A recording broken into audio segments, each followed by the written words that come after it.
Capítulo 21, a espada do Senhor. Na verdade, a espada do Senhor é símbolo do juízo que vem da parte de Deus. E você que está acompanhando, no capítulo anterior, fala por quê. São as abominações da casa de Israel. Verso 1 diz assim: E veio a minha palavra do Senhor dizendo: Filho do homem, dirige o rosto contra Jerusalém, e derrama as tuas palavras contra os santuários, e profetiza contra a terra de Israel. Aquela parafernália de idolatria, não é? E diz à terra de Israel: Assim diz o Senhor: Eis que sou contra ti, e tirarei a minha espada da bainha, e exterminarei do meio de ti o justo e o ímpio. Vem, vai tirar a espada da bainha, é sinal de que ele vai entrar em juízo. E quando ele fala exterminar o justo e o ímpio, é no sentido de justo e ímpio dentro do povo de Deus. Quando ele fala exterminar, esse extermínio na totalidade não simboliza a morte de todos, mas sim que todos seriam punidos, mas nem todos morreriam. 4. Por isso que hei de exterminar do meio de ti o justo e o ímpio. A minha espada sairá da bainha contra toda a carne, desde o sul até o norte. Quer dizer, vai limpar a terra. E saberá toda a carne que eu, o Senhor, tirei a minha espada da bainha. Nunca mais voltará a ela. Ou seja, ele vai ficar trabalhando. Tu, porém, ó filho do homem, suspira à vista deles com quebrantamento dos teus lombos e com amargura. Aqui é típico aqueles teatrinhos, né, que os profetas faziam. No caso aqui, ele suspiraria com ênfase, né, encurvando o corpo, fazendo gestos, porque aquilo ali simbolizava a amargura que eles tinham que sentir. Aí eles veriam aquilo e perguntariam: o que é isso, profeta? 7. E será que quando eles te disserem: por que tu suspiras tu? Dirás: por causa das novas, porque vem, novas que diz as notícias novas. E todo o coração desmaiará, e todas as mãos se enfraquecerão, e todo o espírito se angustiará, e todos os joelhos se desfarão em água. Quer dizer, amolecer o joelho, tremer. Eis que vem e se realizarão, diz o Senhor. Então ele está dizendo o seguinte: vem um tempo de angústia. E esse tempo de angústia é a minha espada que vai estar cortando para todos os lados. E veio a minha palavra do Senhor dizendo: Filho do homem, profetiza e dize: Assim diz o Senhor. 2 pontos. A espada está afiada e também assacalada. A espada é o juízo de Deus que vem através da própria palavra dele, porque a palavra também é espada. E diz que ela está afiada, e diz que ela está assacalada. Assacalada quer dizer polida, brilhante, reluzente. Para matar está afiada, para reluzir está assacalada. Quer dizer, ela está afiada para matar, mas ela está assacalada, ou seja, reluzente, para que todos vejam o brilho dessa espada, a atuação poderosa do Senhor. A alegrar-nos-emos, pois a vara do meu filho é que despreza todo o madeiro. Vamos pegar aqui, antes de chegar no lado aplicativo, ou melhor, vamos falar o aplicativo primeiro. Quando você lê a vara do meu filho, geralmente você interpreta logo direto: bom, o filho dele é Jesus. E realmente é no Novo Testamento, na Nova Aliança, a vara do meu filho, que a vara significa controle, rigor, né? Administração sobre um rebanho. Então, na verdade, quando ele fala a vara, ou seja, o cetro do meu filho, é que despreza todo madeiro. E todo madeiro é todo tipo de idolatria, ok? Então você pega para frente, Jesus é isso, ok. Mas aqui nós estamos falando de um fato histórico. A vara do filho aqui simbolizava o quê?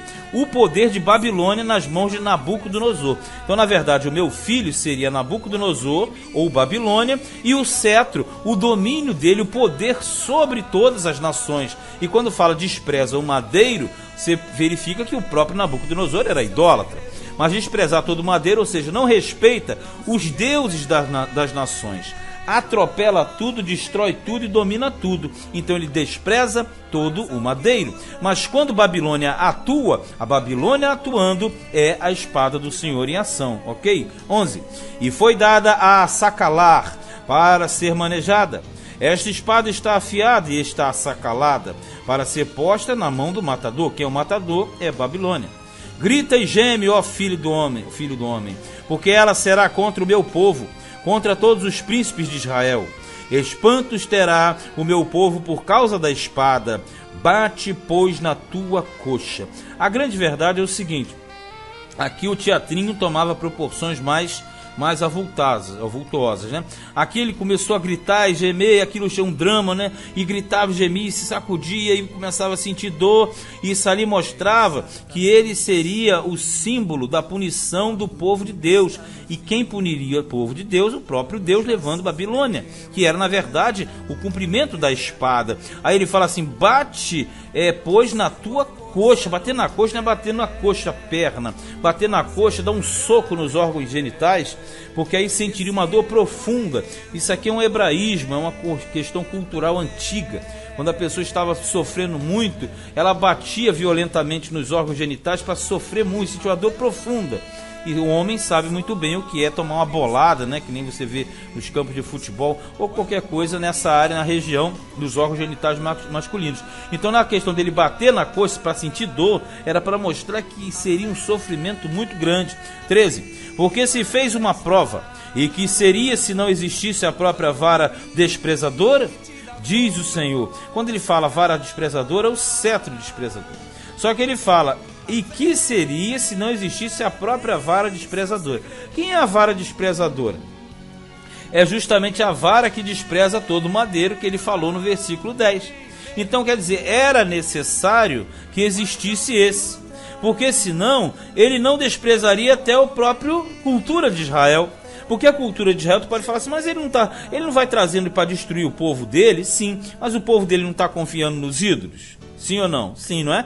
Então, na verdade, quando eles vêm contra o povo de Deus, mas o povo de Deus estava acreditando naquelas imagens, naquele sistema. Então, é simplesmente normal entender isso aqui. 14. Tu, pois, ó filho do homem, profetiza e bate com as mãos uma na outra. Aí já é o contrário. Ele bateu para baixo, agora ele bate com a mão em cima. Porque a espada até a terceira vez se dobrará. A espada é dos atravessados, dos mortalmente feridos, e entrará neles até as recâmaras, ou seja, até as recâmaras, as dependências mais profundas. Lembrando que recâmaras que foram mostradas a Ezequiel no capítulo 8, eram recâmaras também onde existiam idolatrias encobertas. 15. Para que desmaie o coração e se multipliquem os tropeços contra todas as suas portas. Ou melhor, contra todas as suas portas. Pus a ponta da espada, que foi feita como raio e está reservada para matar.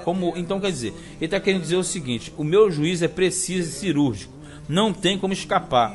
Ó espada, une-te, vira-te para a direita, para-te, vira-te para a esquerda, para onde quer o teu rosto se dirigir.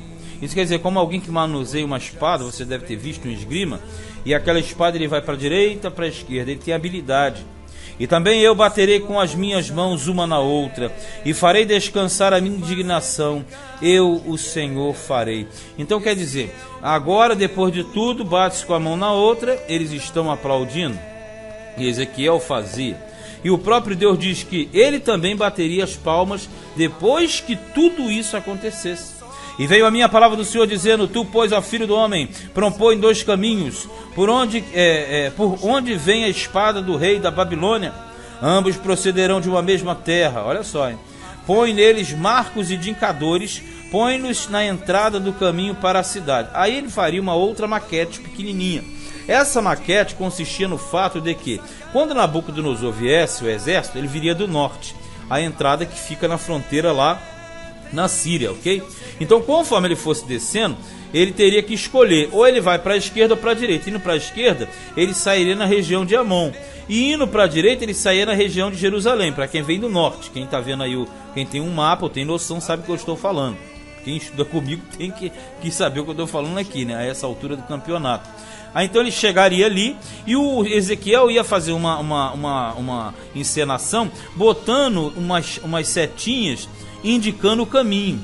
Aquilo ali significava marcos indicadores, ou seja, setas, placas informativas, tipo assim, guiando o exército para chegar no lugar devido, ou seja, Deus estaria guiando Babilônia e Nabucodonosor a chegarem justamente para a destruição da cidade. Aí veja no 20: um caminho proporás, por onde virá a espada contra Rabá dos filhos de Amon e contra Judá em Jerusalém, a fortificada. Por quê? Seria, na verdade, um ataque duplo. Nabucodonosor aproveitaria a empreitada na região da Palestina para fazer 2 ataques. Um ataque sobre Judá e outro ataque sobre Amon. Então, na verdade, ele atacaria Rabá, capital de Amon, e Jerusalém, capital de Judá, no caso aqui, Israel. Só que ele está dizendo que todo esse projeto era o próprio Deus que faria. Olha no 21. Porque o rei de Babilônia parará na encruzilhada. Quando eles iam para as pelejas, para atacar povos, eles geralmente faziam rituais de adivinhação nas encruzilhadas, no cimo. Quando fazem no cimo dos 2 caminhos para fazer adivinhações. O cimo é o ponto central. Então ele faria adivinhações ali para saber se prosperaria o caminho, em primeiro lugar, e segundo, se ele atacaria ou para a direita ou para a esquerda, qual era a direção a ser tomada.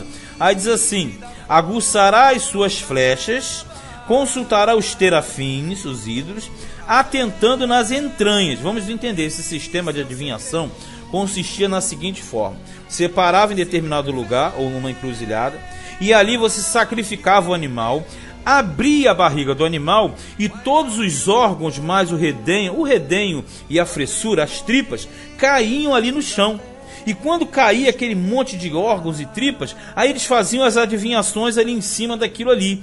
E eles jogavam flechas ou dardos para justamente consultarem. De acordo com o posicionamento dos dardos, aí automaticamente eles consultavam os terafins. Terafins são os ídolos, né? Que eles faziam adivinhação e saberiam se teriam a prosperidade daqui e dali, o que fazer no caso dentro daquela empreitada. Agora a questão toda que fala tentando nas entranhas. Entranhas são os órgãos interiores, ok? Agora o grande detalhe aqui é que Deus está dizendo que dentro da cultura de Babilônia, eles fariam a macumba deles lá, o ritual de feitiçaria deles lá, e o negócio ia dar certo. Ou seja, até na operação do erro, Deus estaria na forma errada de administração. Isso é o que é mais interessante para entender.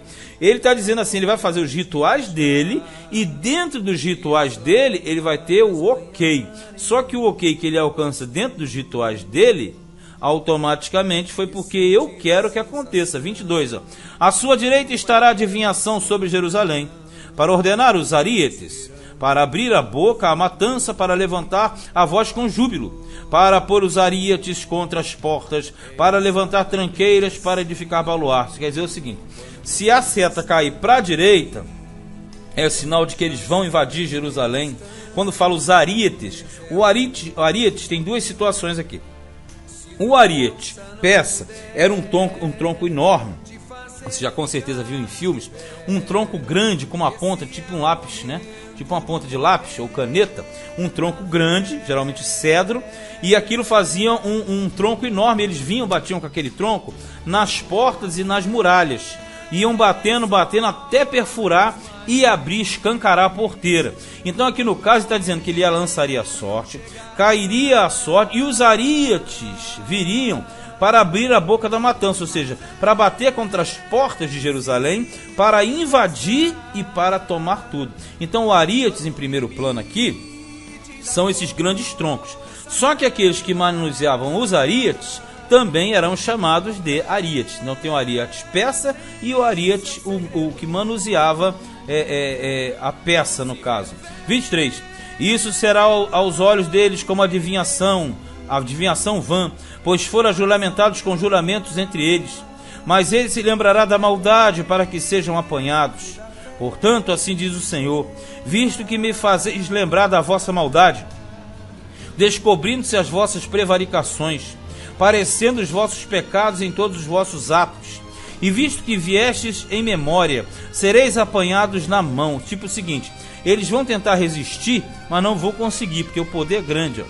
E tu, ó profano e ímpio príncipe de Israel, cujo dia virá no tempo da extrema maldade. Esse príncipe profano foi o último rei. Esse último rei foi Zedequias. 26. Assim diz o Senhor: tira o diadema e levanta a coroa. Diadema é o que prende o cabelo. Então, quando fala tira o diadema e levanta a coroa é símbolo do domínio e ornamento maior de um rei. Então, quando ele fala tira o diadema e levanta a coroa, destitui esse cara do cargo dele, ó. Esta não será a mesma. Exalta o humilde e humilha o soberbo. Moral da história: o último rei de Israel, o último rei de Judá, Zedequias, da linhagem de Davi, ele foi deposto, ele foi arrancado, e tem mais, você já sabe que você conhece a história. Ele foi levado para a Caldeia com os olhos furados e viu, a última visão que ele teve foi a morte de seus filhos sendo degolados por Nabucodonosor. 27. Ao revés, ao revés, ao revés, aporei. Quando falar ao revés, quer dizer, a ruína, a destruição. E ela não será mais, até que venha aquele a quem pertence de direito, e a ele a darei. Então, na verdade, ele está querendo dizer o seguinte: a cidade será totalmente destruída. E essa cidade, na verdade, virá a ser reedificada. E aí você tem várias situações, quando ele fala assim, lhe darei a quem de direito, quem é que vai voltar? Depois do cativeiro, Zorobabel volta. Mas na verdade Zorobabel não é o verdadeiro dono da terra, não é o verdadeiro rei da terra, não é o verdadeiro possuidor. O verdadeiro possuidor vem na frente, que é Jesus. Então nós temos aqui questões históricas e questões proféticas. Na história, o possuidor, aquele que ergueria novamente a cidade, seria Zorobabel na sua volta. Mas a verdade, na situação espiritual, é Cristo. É uma prefiguração de Jesus. Aí ele fala assim: e tu, ó filho do homem, profetiza e dize, assim diz o Senhor, acerca dos filhos de Amon e acerca do seu desprezo. Dize, pois, a espada está desembanhada, a sacalada para matança, para consumir, para reluzir. Entretanto que te vem vaidade, entretanto que te adivinham mentiras, para te porem no pescoço dos ímpios, mortalmente feridos, cujo dia virá no tempo da extrema maldade. Por que isso? Porque quando ele chegasse na encruzilhada lá, fizesse a adivinhação lá nas entranhas, e aí automaticamente Deus optou porque ele fosse primeiro para ajudar, Amon poderia pensar que estava livre. Ele está dizendo: não, calma aí, Amon, a tua hora vai chegar, quando acabar aqui começa aí também. Aí vamos lá, aí diz assim: torne a tua espada a sua bainha. 30. No lugar em que foste criado, na terra do seu nascimento te julgarei. Então ele está dizendo que vai julgar a Amon, e da mesma forma que Israel vai haver uma restituição. E derramarei sobre ti a minha indignação, assoprarei contra ti fogo do meu furor, entregar-te-ei nas mãos dos homens brutais. Mesma coisa, Nabucodonosor. Inventores de destruição, porque eles são bons para inventar forma de destruir povos, né? 32. Ao fogo servirás de pasto, o teu sangue estará no meio da terra, e não virás em memória, porque eu, o Senhor, o disse. Então vamos pegar aqui essa parte final, que é uma parte ligada particularmente a Amon, né? É porque quando fala das nações, mais na frente nós teremos um bloco das nações, a partir do capítulo 25, e Amon vai ser o primeiro da lista. Então nós temos que entender que era o seguinte: Nabucodonosor viria, aí quando ele chega na encruzilhada, ele automaticamente faria a adivinhação, e aí toda a força estaria o seguinte: vai em Jerusalém primeiro. Só que depois de Jerusalém, a força, o pelotão de destacamento que ele mandou para Amon, seria reforçado por todo o exército. É mais ou menos o seguinte: quando Amon visse que era um poder militar reduzido, na verdade ele não temeria, mas quando acabasse a empreitada em Judá, todo o restante do exército e sua força partiria para Amon, que também seria atacada e destruída. Bem, terminamos mais um capítulo. Este foi Ezequiel capítulo 21.